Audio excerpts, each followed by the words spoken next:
Hello दोस्तों, स्वागत है आपका ओनली एग्जाम फोकस के मंच पर। और ये आज हमारा जो सीरीज चल रही है, एक वर्ष का जो करंट अफेयर्स की सीरीज है, उसका 10वां लेक्चर है आपके पास। और मैं आपको एक बात बताना चाहता हूं दोस्तों कि ये जो एक वर्ष का करंट अफेयर्स है, तो आपके माइंड में ये बात आती होगी कि एग्जाम पोस्टपोन्ड हो चुके हैं और एक वर्ष का करंट अफेयर्स यानी कि पूरे एक वर्ष का, तो जो 2020 का करंट अफेयर्स है उसे पढ़ने से क्या फायदा। तो मैं आपको ये बताना चाहता हूं दोस्तों, अभी तक मैंने जितना भी करंट अफेयर्स डिस्कस किया है 9 वीडियो में, उसमें आपके पास जनवरी से लेके और लगभग मार्च अप्रैल तक का करंट अफेयर्स है। मतलब मोस्टली वही है, लगभग 80 से 85% करंट अफेयर्स आपके वही है। और जो हम केवल जो है नवंबर, दिसंबर या 1 अक्टूबर, इन 1-2 महीनों को और लेंगे। और मोस्टली जो करंट अफेयर्स है दोस्तों, जनवरी से लेकर अप्रैल तक का है। तो मतलब तुम्हारा लॉस कुछ भी नहीं है। लगभग 80 से 85% करंट अफेयर्स आपका जनवरी से लेकर अप्रैल तक का बिल्कुल करंटली है। तो कोई बच्चा ये ना सोचे कि एक साल का करंट अफेयर्स है, कोई पढ़ने का फायदा नहीं है, क्योंकि एग्जाम तो 2-3 महीने बाद होंगे। मतलब सितंबर, लगभग सितंबर अक्टूबर में जाकर होंगे, तो उसका कोई फायदा नहीं है पढ़ने का। तो आप इस भूल में ना रहे दोस्तों। ये जो करंट अफेयर्स अभी तक डिस्कस किया गया है, ये लगभग 90% करंट अफेयर्स आपका जनवरी से लेके और अप्रैल तक का है। ठीक है, नहीं तो बिल्कुल करंटली है ये। कोई आपको जो है किसी टाइप का कंफ्यूजन होने की आवश्यकता नहीं है। और जो अगर हम 2020 का भी लेंगे, तो हमारी कोशिश है कि जब आपका एग्जाम हो तो 12 मंथ का हो जाए। तो 2020 का भी अगर हम लेंगे तो लास्ट के ही 1-2 मंथ लेंगे, ज्यादा नहीं लेने के उधर से। और मोस्टली जो आपका 85 से लगभग 90% करंट अफेयर्स आपका वो जनवरी 2021 का ही रहेगा। मतलब 2021 की जनवरी से स्टार्ट होगा। तो आप कंफ्यूजन में कोई भी ना रहे। कोई भी बच्चा ये ना सोचे कि हम अभी पुराना क्यों पढ़ा है, सब कुछ नया है, बिल्कुल करंट के क्वेश्चन है ये। ठीक है, और आपको तैयारी को अपना अच्छे से रखना। और आपका धन्यवाद इतना सपोर्ट करने के लिए, कि जो लोग जुड़ रहे हैं वो लगातार जुड़े हुए हैं। और मेरी भी कोशिश है कि आपको बेहतर जो है कंटेंट उपलब्ध कराया जाए, और पूरी मेहनत की जा रही है आप लोगों के साथ। और आप 4 महीने का अगर करंट अफेयर्स को अच्छे से कर लोगे, तो फिर आपकी कंटिन्यूटी बन जाएगी और आप अच्छे से जो है एग्जाम के लिए तैयार होंगे। ठीक है, कुछ टेक्निकल की प्रॉब्लम की वजह से दोस्तों वीडियो जो है समय पर शुरू नहीं हो पा रहा है, तो माफी चाहेंगे इस चीज के लिए। कुछ टेक्निकल प्रॉब्लम चल रही है 2-3 दिन से। तो जिस समय आपका वीडियो आपको उपलब्ध हो जाए, उस समय आप जो अपनी पढ़ाई कर सकते हैं। ठीक है, आपको वीडियो अच्छा लगता है, कोई भी चीजें आप कमेंट बॉक्स में डाल सकते हैं, और आपकी कोई भी प्रॉब्लम है उसे सोल्व किया जाएगा। तो आज का थोड़ा समय, मतलब थोड़ा कम समय का वीडियो होगा, लेकिन कोशिश करते हैं क्वेश्चन कराने की जितना भी टाइम बनता है। ठीक है, शुरू करते हैं फिर दोस्तों।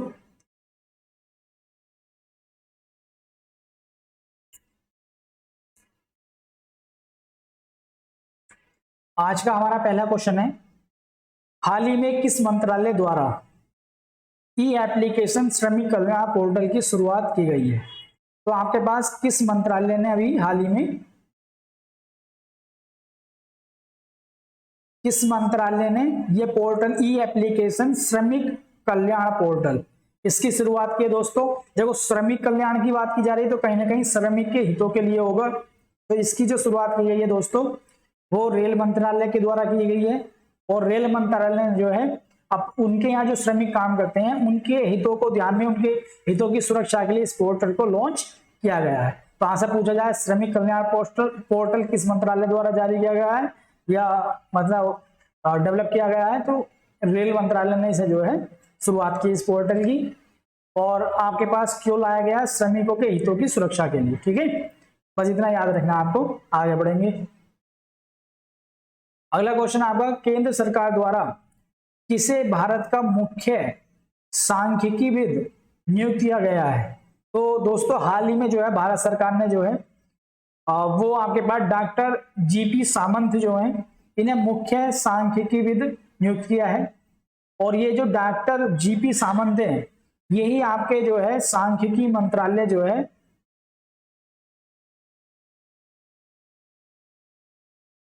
ये सांख्यिकी मंत्रालय में दोस्तों सचिव का काम भी करेंगे, सचिव का कार्यभारी संभालेंगे।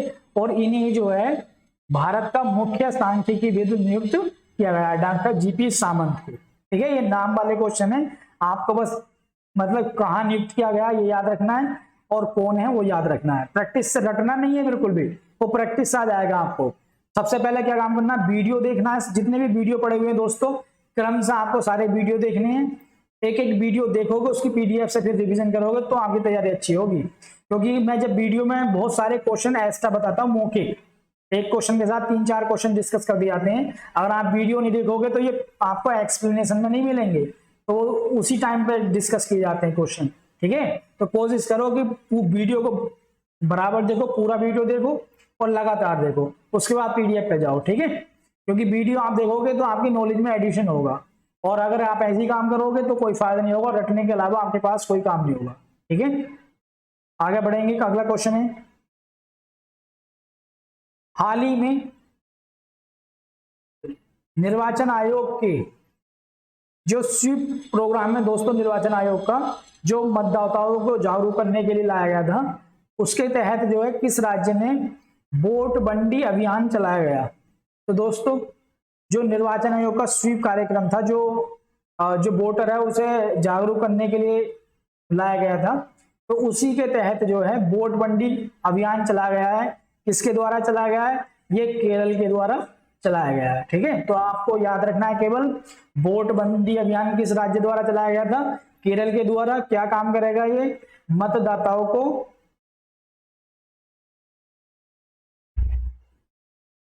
को मताधिकार के प्रति जागरूक करेगा। जागरूक करने के लिए दोस्तों ये जो है वोट बंडी अभियान जो है वो लाया गया। ठीक है, आगे बढ़ेंगे। केरल के द्वारा लाया गया, ये याद रखना है।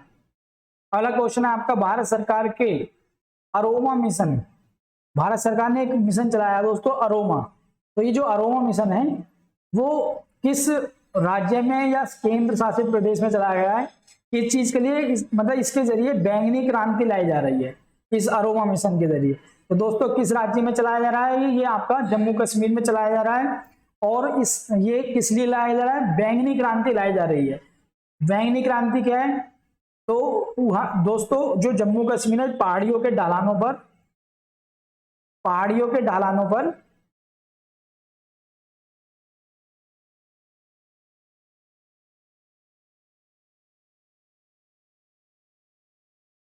दोस्तों वहां मक्का की खेती की जाती थी, लेकिन अब मक्का के स्थान पे, यानी जो पारंपरिक खेती थी मक्का की, अब मक्का के स्थान पे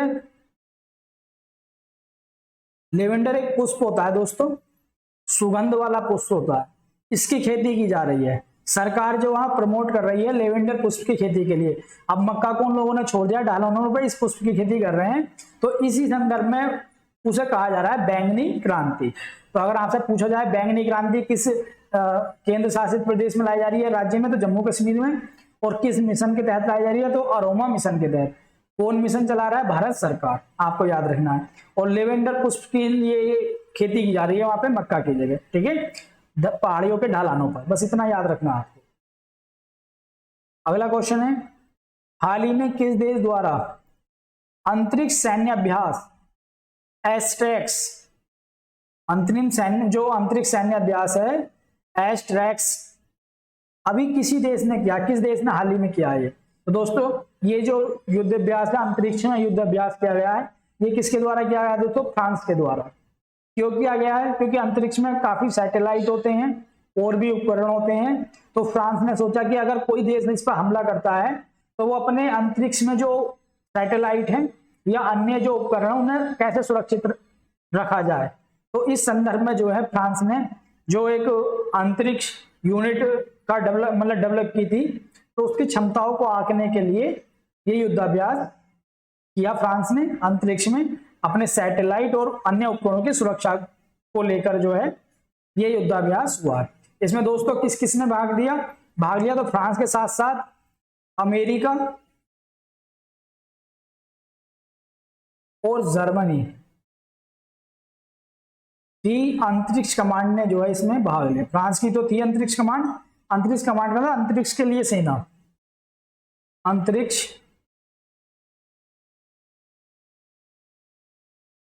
कमान ने भी भाग लिया। ये इन्होंने देखा कि अगर युद्ध की स्थिति आती है तो हम अपने सैटेलाइटों की कैसे सुरक्षा कर सकते हैं। ठीक है, अगर पूछा जाए अंतरिक्ष सैन्य अभ्यास किसके द्वारा किया गया, फ्रांस के द्वारा हाल ही में, और फ्रांस का पहला है ये, फ्रांस का पहला अंतरिक्ष अभ्यास है, ये भी आपको याद रखना है। ठीक है, तो फ्रांस ने किया है अंतरिक्ष अभ्यास अभी, और जर्मनी और अमेरिका ने उसमें भाग भी लिया है। अगला क्वेश्चन आपका, हाल ही में संयुक्त राष्ट्र की जो बाह्य ऑडिटर समिति है उसका चेयरमैन किसे नियुक्त किया है दोस्तों? तो संयुक्त राष्ट्र की जो बाह्य ऑडिटर समिति है दोस्तों, उसका चेयरमैन जो है गिरीश चंद्र मुर्मू को किया गया है, जो पहले जम्मू कश्मीर के राज्यपाल थे, उपराज्यपाल। अब इन्हें संयुक्त राष्ट्र में जो बाह्य ऑडिटर कंपनी का चेयरमैन नियुक्त किया। ये क्या काम करेगी? ये बाह्य ऑडिटर क्या काम करते हैं दोस्तों? कहीं भी अगर ऑडिट करना होता है पैसे का या किसी भी जो है डेटा का, तो ये ऑडिटर जो है वो लोग करते हैं। ठीक है, तो संयुक्त राष्ट्र ने जो बाह्य यानी बाहर की साइड जो ऑडिट करवाएंगे संयुक्त राष्ट्र वाले किसी भी देश में या किसी भी संस्था का, तो उसका चेयरमैन किसे नियुक्त किया है? गिरीश चंद्र मुर्मू को। ये आपको याद रखना है। सारे क्वेश्चन बहुत ही अच्छी क्वालिटी के क्वेश्चन हैं, अगर आप एक बार कर लोगे तो ये आप याद रखोगे कि कहीं से भी जो है क्वेश्चन आपसे बाहर नहीं जाएगा। ये है मेरा वादा है आप लोगों से, क्योंकि ये मैंने ही क्वेश्चन को डेवलप किया है और काफी अच्छे सोर्स से और बहुत रिसर्च करने के बाद क्वेश्चन को डेवलप किया गया। ठीक है, अगला क्वेश्चन है, भारतीय अंतरिक्ष अनुसंधान संगठन यानी इसरो अंतरिक्ष एजेंसी के साथ मिलकर, किस अंतरिक्ष एजेंसी के यार मिलकर एक निसार अभियान चला रहा है दोस्तों? निसार अभियान क्या है दोस्तों? ये निसार जो है एक रडार का नाम है। ये रडार है जिसमें तस्वीरें खींचने की क्वालिटी बहुत हाई क्वालिटी की जो है फोटो खींचता है, हाई क्वालिटी की फोटो खींचता है दोस्तों। तो हाई क्वालिटी की फोटो खींचने की इसमें क्वालिटी है। और निसार रडार मतलब जो इंडियन स्पेस एजेंसी है इसरो, उसमें किस स्पेस एजेंसी के साथ मिलकर से डेवलप मतलब किया जा रहा है? वो आपके पास नासा के साथ मिलकर डेवलप किया जा रहा है दोस्तों। और इसरो ने इसे 2022 में लॉन्च करने के लिए बोला है। इसरो इसे 2022 में लॉन्च करेगा। और किसके साथ अभी काम चल रहा है? नासा के साथ। ये रडार है जो हाई क्वालिटी के फोटो खींचती है। ठीक है, आगे बढ़ेंगे। हाँ दोस्तों, अगर आपको अच्छा लगता है कंटेंट और आपकी जो तैयारी में कुछ एडिशन हो रहा है, तो आप हमारे चैनल को जो है सब्सक्राइब कर सकते हैं। ये यूट्यूब चैनल हमारा, इसे सब्सक्राइब करना आप 2 मिनट 1 मिनट भी नहीं लगता, 1 सेकेंड भी नहीं लगता। बटन दब, जो नए व्यूअर्स आए हैं चैनल को सब्सक्राइब करो, जिससे आने वाले नोटिफिकेशन आपको मिलते रहे और जो नए नए कोर्स चलेंगे वो भी आपको उपलब्ध होते रहे। टेलीग्राम चैनल ज्वाइन कर सकते हो। टेलीग्राम चैनल पर आपको PDF मिलती है आपके पास, जो भी लेक्चर होते हैं। ठीक है, और जो भी कोचिंग से संबंधित जानकारी होती है वो आपको सबसे पहले पहुंच जाएगी। मतलब आप उससे वंचित नहीं रहोगे, आपको पता चलता रहेगा कोचिंग में क्या क्या चल रहा है। और ये फेसबुक पर भी आप ज्वाइन कर सकते हैं, only exam focus official channel को। और ये व्हाट्सएप नंबर, अगर आपको कोई समस्या है दोस्तों तो इस नंबर पर आप जो है सेंड कर सकते हैं। किसी चैनल से जुड़ने में परेशानी आ रही है या कुछ भी, तो आपको उसका तुरंत समाधान किया जाएगा। आगे बढ़ेंगे। ये क्वेश्चन आपका, हाल ही में जारी आर्थिक स्वतंत्रता सूचकांक 2021 को किस संस्था द्वारा जारी किया गया? तो दोस्तों, आर्थिक स्वतंत्रता सूचकांक 2021 को हेरिटेज फाउंडेशन द्वारा जो है जारी किया गया है। और ये हेरिटेज फाउंडेशन क्या है? ये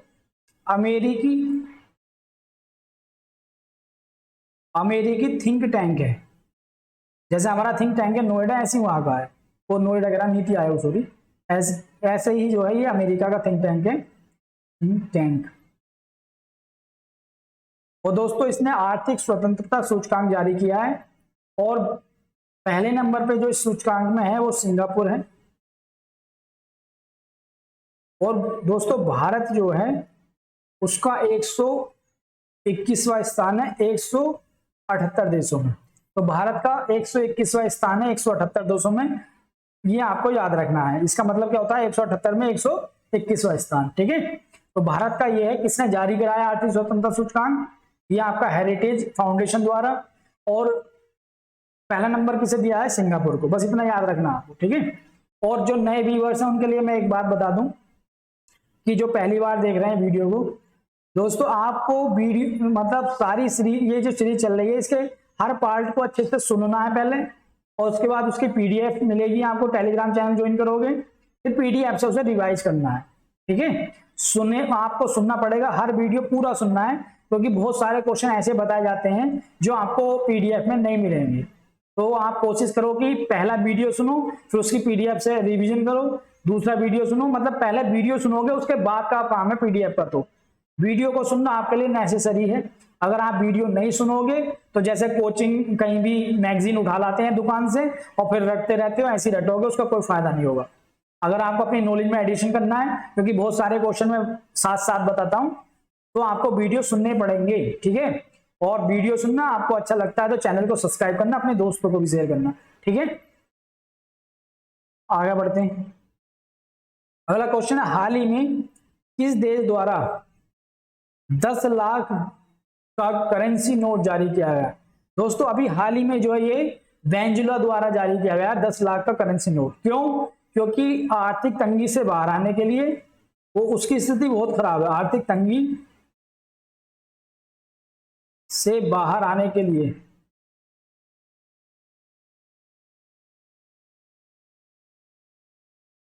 और आपके पास एक महंगाई से, वहां दोस्तों महंगाई बहुत बढ़ी हुई है, महंगाई को कम करने के लिए।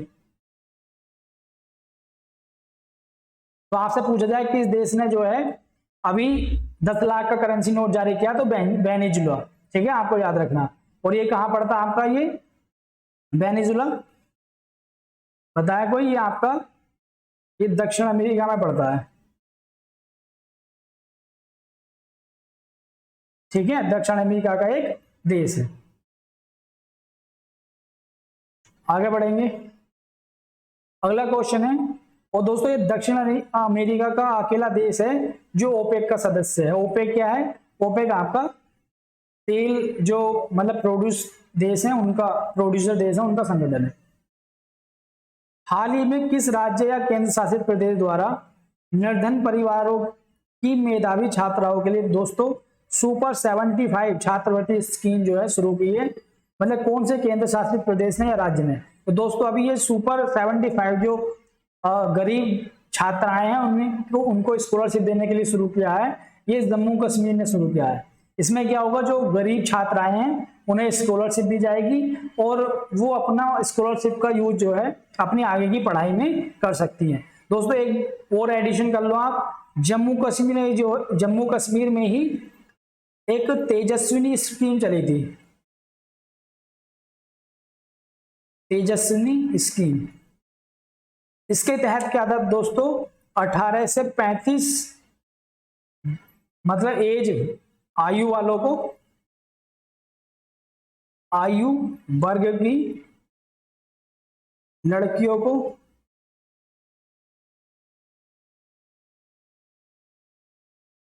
5 लाख रुपए की वित्तीय सहायता दी जाएगी। वित्तीय सहायता दी जाएगी, वो अपना कुछ भी कार्य कर सकती हैं, कोई भी उद्यम कर सकती हैं, अपनी पढ़ाई भी कर सकती हैं। तो ये तेजस्विनी जो स्कीम है ये भी जम्मू कश्मीर में ही शुरू की गई है। 18 से 35 वर्ष की जो आयु वर्ग की लड़कियां हैं उन्हें 5 लाख रुपए की वित्तीय मदद दी जाएगी कि वो अपना कोई भी रोजगार शुरू कर सकती हैं या अपनी एजुकेशन में उसका यूज कर सकते हैं। ये भी आपको याद रखना है। और ये आपके पास सुपर 75 छात्रवृत्ति स्कीम भी याद रखनी है, ये भी जम्मू कश्मीर में है, ठीक है। आगे बढ़ेंगे। अगला क्वेश्चन है, हाल ही में किस देश के नागरिकों ने बुर्का या नकाब पहनने पर प्रतिबंध लगाने के लिए जो मतदान हुआ उसके पक्ष में मतदान किया है? यानी दोस्तों ये जो देश है जहां बुर्का ना मतलब बुर्का पहनने पर प्रतिबंध लगाने के लिए सरकार ने एक रेफरेंडम कराया, तो उस रेफरेंडम में जो है वो पारित हुआ कि बुर्का नहीं पहना जाए, ठीक है। तो ऐसा भी जो रेफरेंडम हुआ है दोस्तों किस देश में हुआ है? स्विट्जरलैंड में। स्विट्जरलैंड में अभी ये चीज हुई है कि बुर्का पहनने पर प्रतिबंध लगाने के लोगों ने जो मतदान दिया है कि बुर्के पे प्रतिबंध लगना चाहिए। ठीक है, कौन सा देश है? स्विट्जरलैंड। ये आपको याद रखना है। अगला क्वेश्चन है, इसरो ने अपने जो जियो इमेजिंग उपग्रह दोस्तों, जिसे GISAT-1 बोलते हैं, उसे किस जो अपने यान से प्रक्षेपित किया, यानी किस रॉकेट से भेजा? ये जो ये सैट जो कैटेगरी के होते हैं दोस्तों, ये दूरसंचार के क्षेत्र में काम करते हैं। ये जियो इमेजिंग उपग्रह यानी कि ये दूरसंचार, ये दूरसंचार उपग्रह होते हैं दोस्तों। ठीक है, तो ये आपको देखना है कि जियो इमेजिंग उपग्रह और इसे किस यान के द्वारा प्रक्षेपित किया गया है? तो दोस्तों इसे प्रक्षेपित किया गया है GSLV F10 यान के द्वारा। जैसे PSLV मैंने आपको बताया था, एक रॉकेट होता है जिससे उपग्रह को लॉन्च किया जाता है दोस्तों, वैसे ही आपके पास जो है ये GSLV जो है, ये भी एक रॉकेट होता है।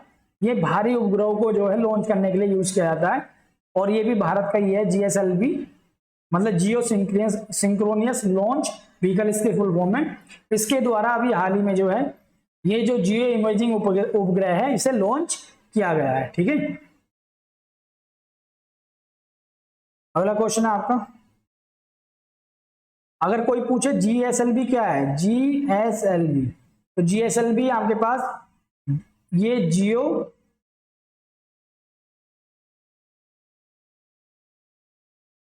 सिंक्रोनियस लॉन्च व्हीकल, ये जीरो सिंक्रोनियस लॉन्च व्हीकल है दोस्तों, और ये बाहरी उपग्रहों को लॉन्च करने के लिए यूज किया जाता है।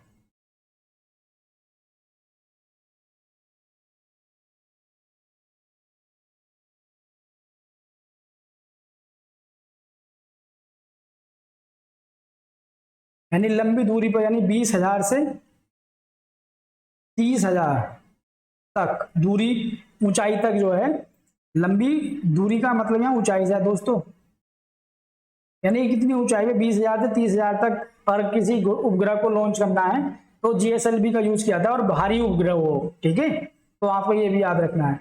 PSLV भी हमारा जो है रॉकेट लॉन्चर है, और मतलब उपग्रह को सैटेलाइट लॉन्चर रॉकेट है, और GSLV भी, ये आपको याद रखना है दोनों में अंतर, PSLV GSLV। वो हल्के उपग्रह को यूज कर मतलब लॉन्च करने के लिए यूज किया जाता है, और हल्के उपग्रहों के लिए उसकी सटीकता बहुत अच्छी है, इसकी भी सटीकता बहुत अच्छी है। ठीक है,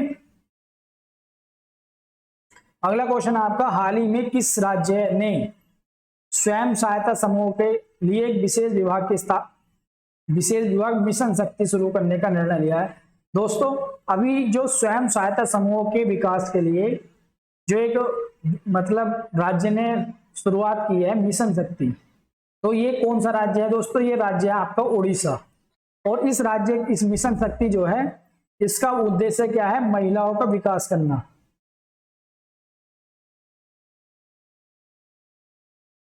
विकास करना, देखो स्वयं सहायता समूह जो है, आप भी देखते होंगे अपने गांव देहात में महिलाएं ज्यादा जुड़ी होती हैं, तो इस मिशन शक्ति द्वारा जो है, जो स्वयं सहायता समूह महिलाएं होती हैं, उनका डेवलपमेंट किया जाएगा, उन्हें जागरूक किया जाएगा, और उन्हें जो है प्रशिक्षण भी दिया जाएगा अपना उद्यम चलाने के लिए।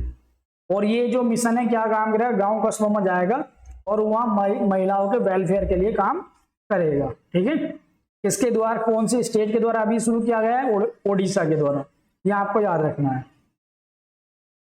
अगला क्वेश्चन है आपका, हाल ही में भारत के किस राज्य में देश का पहला फॉरेस्ट हीलिंग सेंटर स्थापित किया गया है दोस्तों? तो ये भारत देश का जो पहला फॉरेस्ट हीलिंग सेंटर है, उसे उत्तराखंड में भी जो है स्थापित किया गया है। और इसका काम क्या होगा? ये जो मतलब मानसिक तनाव जो होता है, उसे दूर करने का काम करेगा। क्या काम करेगा? मानसिक तनाव को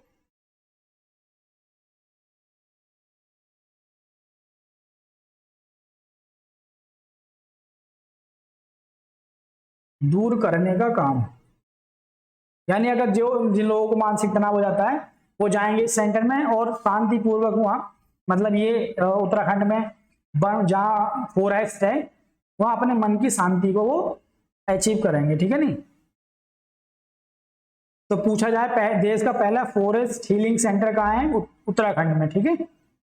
और उत्तराखंड के रानीखेत में है, Ranikhet.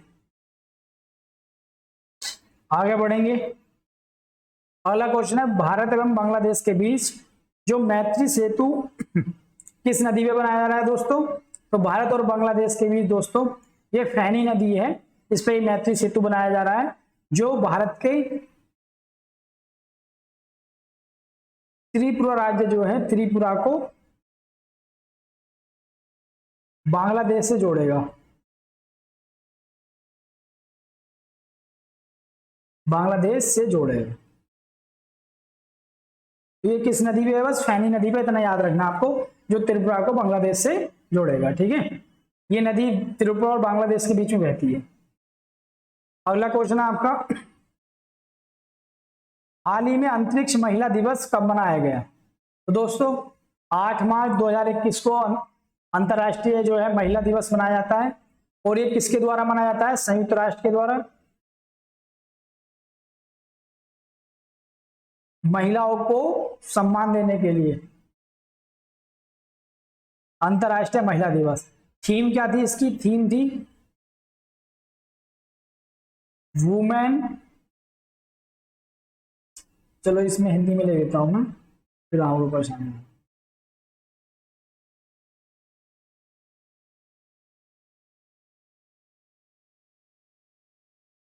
Women in leadership, women in leadership achieving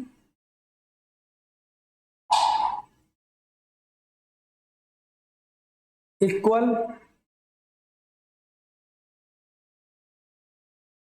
equal equal होता है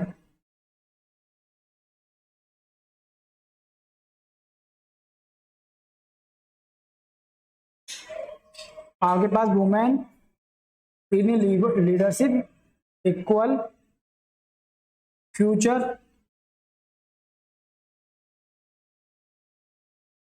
इन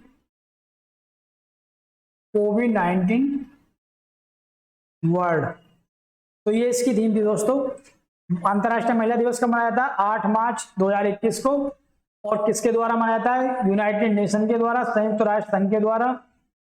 और आपके पास क्या थीम थी, women in leadership achieving equal future in कोविड-19 वर्ल्ड, ठीक है। तो ये यहाँ पर इसकी जो है थीम थी, ये भी आपको याद रखनी है और डेट याद रखनी है और किसके द्वारा बनाया था ये भी याद रखना है। आगे बढ़ेंगे, हाल ही में ओपेक शब्द जो है चर्चा में रहा, ये क्या है दोस्तों। तो मैंने पीछे आपको बताया था चर्चा में, जो ओपेक शब्द है वो तेल निर्यातक, जो तेल प्रोड्यूसर देश होते हैं उन देशों का समूह है दोस्तों, ठीक है। उसके बाद अगर हम बात करें ओपेक की स्थापना कहाँ हुई थी, इसकी स्थापना 1960 में इराक में हुई थी, ठीक है, ये आप याद रख लेना। और इसका जो मुख्यालय है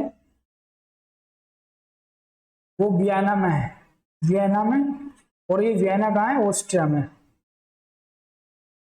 ऑस्ट्रिया की राजधानी है ये, ठीक है। आगे बढ़ेंगे, ओपेक शब्द किस लिए चर्चा में रहा, मतलब ये तेल निर्यातक देशों का समूह। दोस्तों यही संगठन ये तय करता है कि तेल की कीमतें आप देखते हो कभी कम हो जाती हैं कभी ज्यादा हो जाती हैं। तो ये संगठन क्या काम करता है, जो पेट्रोल है उसकी कीमतों की बात कर रहा हूं मैं। ये संगठन जब इसे दाम बढ़ाने होते हैं तो तेल का जो प्रोड्यूस है वो कम कर लेता है, तो उससे डिमांड बढ़ जाती है और आपके पास डिमांड बढ़ने के साथ ही उसके प्राइस भी बढ़ जाते हैं, ठीक है। बस आपको इतना याद रखना, इसकी स्थापना इराक में हुई थी और मुख्यालय इसका वियना ऑस्ट्रिया में। चलो दोस्तों, आज का किन्हीं कारणवश आज का सेशन जो है यहीं तक करेंगे और बाकी जो कल आपको पढ़ाया जाएगा बिल्कुल जैसे क्लास चल रही है उसी टाइप से कल बाकी क्वेश्चन कल के वीडियो में कंप्लीट करेंगे। आज थोड़ा सा कुछ मतलब वर्क है कोचिंग में मतलब एक आपको बताया गया था 5 बजे से जो है लाइव कंजर्वेशन होने वाला है। जो लाइव बच्चे आएंगे जिनकी प्रॉब्लम है, सारे टीचर लोग जुड़ेंगे और उसे सुनेंगे, तो उसमें पार्टिसिपेट करना है। तो बाकी आपकी क्लास जो है कल होगी नेक्स्ट वीडियो में, ठीक है। वो दोस्तों बस आज आप इतना ही कीजिए, और जो पिछले वीडियो आपके रह रहे हैं देखने से उसे देखिए अच्छे से, और बार बार रिवाइज करिए पीडीएफ से, ठीक है। पीडीएफ आपको उपलब्ध हो जाएंगी 1-2 दिन में, जैसे ही जो है चीजें क्लियर हो जाएंगी पीडीएफ आपके उपलब्ध हो जाएंगी। तो स्टाफ की कमी चल रही है, सर लोग अगर आ जाएंगे तो बनी जाएंगी पीडीएफ, ठीक है। तो बेफिक्र रहो, पीडीएफ आपको सारे वीडियो की मिलेंगी, बस आप वीडियो को अच्छे से देखो इतने, ठीक है। धन्यवाद दोस्तों, जय हिंद।